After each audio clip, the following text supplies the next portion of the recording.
How's it going, everyone? Taki here. Today we're going to take a look at the Q400 and why I think this could have been an amazing retro handheld. I originally picked this device up last year to do a review on it here on YouTube, but I ended up returning it because the device shipped with a very bad screen. The TF screen that came with this device had a 45Hz refresh rate that gave unbearable screen tearing. I've owned the version that I have now for over a month, and a lot of people have been asking me to do a review on it. The main reason why I haven't done a review on it yet was that I was led to believe that this device was not ready for the market. I don't really like to review devices before they are finished, but all signs point to the fact that this is a finished product that everyone will get if they buy one. It's already being promoted here on YouTube by Game Dodo to advertise their personal store page, so I figured it's time to do a proper review so you can know what to expect from this device. The Q400 comes with a Rockchip 3128 CPU clocked at 1.3 GHz and a Mali 400 GPU. It has 256 megabytes of RAM, a 2400 mAh battery, and a 4-inch 800 by 480 IPS display. The cool thing about this device was the fact that they included 4 USB ports that support USB controllers. This allows you to essentially turn this handheld into a home console when you hook it up to a TV. On the back of the device, you can see that there are 2 stereo speakers behind where your fingers will rest, but they are in a position where they should not be blocked by your hand when you hold the device. I personally like that they decided to put these on the back because it helps create space on the front for a full control set. On the top, you can see that we have dual shoulder buttons in the same style as the RG350. In between these, you have a power button, TF card slot with a 32GB card, a micro USB charging port, a headphone jack, and an HDMI out port. More on that last one later. I will just say here that the D-pad does look a little strange in person, but you do get used to it and it is responsive. You will also notice that this device uses 2 Nintendo Switch style analog sticks. They do have L3 and R3 support, but it isn't terribly useful on a CPU this weak. I originally thought that the analog sticks would be a little weird to use, but I do like the design of putting them on the top instead of copying the Nintendo Switch placement like we've seen on the original RG350. The device that I have is missing the final screen printing, but these 4 are your volume keys and your start and select buttons. Ergonomically, this device is very comfortable to hold in the hand, and I would argue that it's probably one of the most comfortable devices that I own. The rounded edges easily fit into the contours of my hands, and it's really easy to access all of the input buttons. On a device this weak, you don't really need a second analog stick, but this is starting to be something that manufacturers are just throwing on devices for the sake of appeasing potential customers. The best part of this whole package is the fact that the device is super light in the hand, so you won't experience any fatigue from gaming for a long time. Now let's take a look under the hood.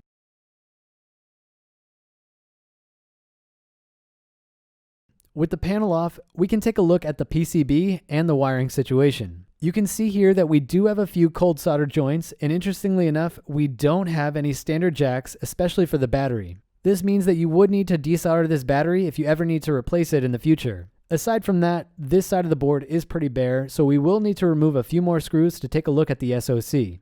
With those last few screws off, we can see the front of the PCB and that RK3128 that's branded as a GB2 for some reason. On the left side, you can see that the build date of this board goes all the way back to last year. One downside that I can see so far on this device is that it's not as serviceable as other comparable devices on the market in China right now. Now that that's out of the way, let's get into some emulation performance, but before I do that, I need to put a very important disclaimer here. The stock firmware that this ships with is total trash and has a host of deal-breaking problems. Due to some really poor Retroarch configs, it had trouble emulating Super Nintendo without huge audio issues, and Gba Performance was all over the place. The worst thing is that the Q400 had really strong ghosting on any game that side-scrolls too fast. It's something that you will not notice if you pick up this device and play for a little, and it's almost impossible to capture on video, which is great from a marketing standpoint, but it ruins the entire experience for a serious end user. Since the emulator cores were so messed up, I couldn't be sure if the screen issues were due to hardware or software, so I asked Subor for an open Retroarch build of this device to test it out. Fast forward a couple of weeks and several firmware versions later, and I have the open Retroarch build to test for this video. The big issue here is the fact that the IPS panel that I have isn't compatible with this firmware, and I really don't feel like waiting around to review a moving target when I already know all that I need to. I'm going to be using a screen capture device for all of the emulation tests because the IPS panel that I have is unusable on this latest firmware. Now that we have this hooked up with video out, let's poke around and see what we have on this Linux build of Retroarch. We can see that this is a pretty standard XMB setup without an animated background due to our limited specs. The system does come with a bunch of cores pre-installed, but some of the cores that were picked are not optimized for a low-end chip like the 3128, so performance is still going to be pretty bad. This CPU and GPU combo is essentially the same as the Retroid Pocket, so it should perform about the same. A huge con of this current firmware is the fact that none of your settings actually save when you go to save them, and not all of the options even work when enabled. This is why you won't see an FPS meter in this section of the review. Let's start off with some low-end systems that should be easy to run. NES was never an issue on this system, even with the stock firmware, so there's not really a change here.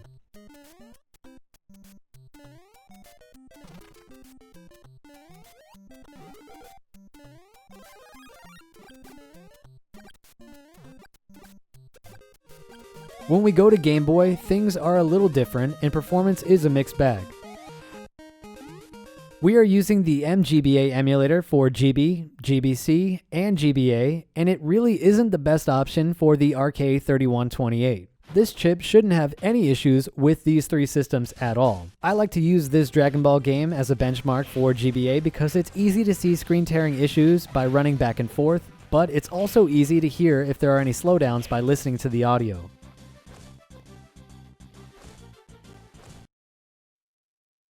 Well, that system just crashed. Let's take a look at the Gba Roms on the system. And it crashed again. This is really strange because behind this blue screen, I can hear the original firmware that runs when the device does not have an SD card inserted. Let's move over to some CPS gameplay.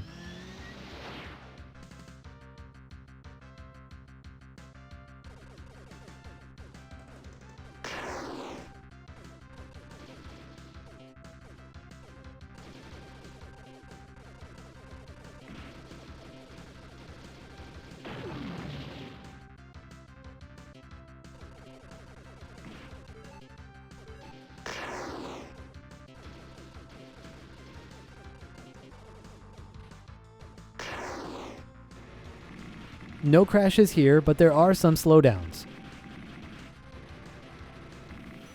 Now on to Genesis.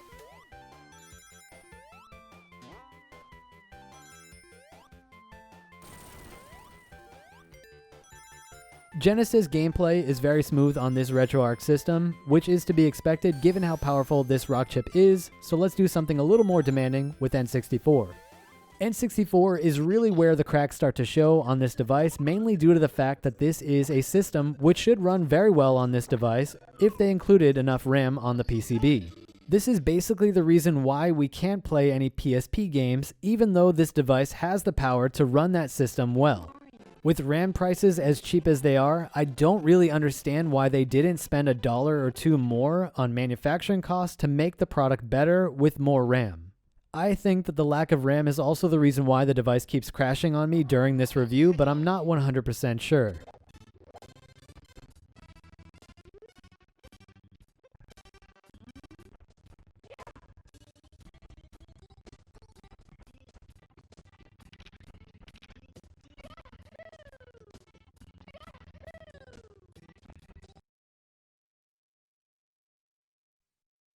Let's move over to PlayStation 1 and see if the performance is any better with Crash Bandicoot.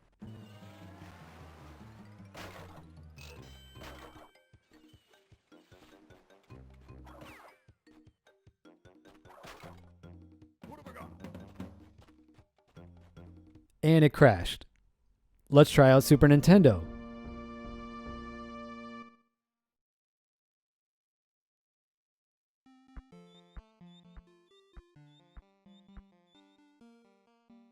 And it crashed. Let's try again.